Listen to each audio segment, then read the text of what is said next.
বিধায়িকার বিরুদ্ধে বিস্ফোরক সদ্য পদত্যাগ করা কমলা সাগরের মণ্ডল সভাপতি সুবীর চৌধুরী।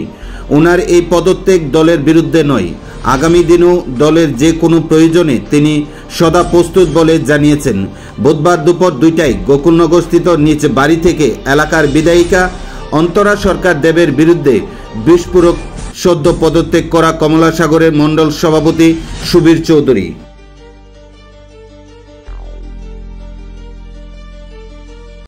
কমলা সাগর বিধানসভা কেন্দ্রে পঞ্চায়েত নির্বাচনকে কেন্দ্র করে বিধায়িকার সঙ্গে অন্তর্ঘাতের ফলে বিধায়িকার বিশ্বাসঘাতকতার ফলে আমি মণ্ডল সভাপতির পদ থেকে ইস্তফা দিয়েছি। কিন্তু বর্তমানে কোনোভাবেই কমলা সাগর বিধানসভা কেন্দ্রে বিরোধীদের ছাড়া যাবে না।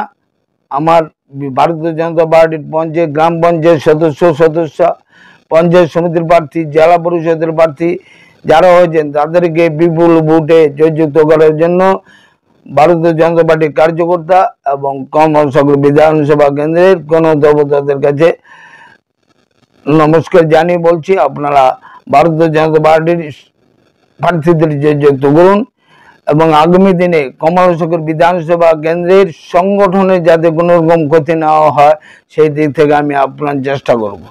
দলের কোনো ক্ষতি হোক সেটা আমি চাই না এবং বিশ্বাস আমি দলের কোনো ক্ষতি হতে দেব না, দিচ্ছি না। কারণ বিধায়কের যদি চেষ্টা তিনি 5 বছরের জন্য বিধায়কে নির্বাচিত হয়েছেন কমলা সাগর বিধানসভা কেন্দ্রে, যিনি কমলা সাগর বিধানসভা কেন্দ্রে থাকেন না। কিন্তু আমরা কমলা সাগর বিধানসভা কেন্দ্রের বাসিন্দা, সবসময় আমরা কমলা সাগর বিধানসভাকে আগলে রাখতে হবে। তাই কমলা সাগর বিধানসভা কেন্দ্রে ভারতীয় জনতা পার্টির জয় জয়কারকে কোনোভাবেই রোকা যাবে না।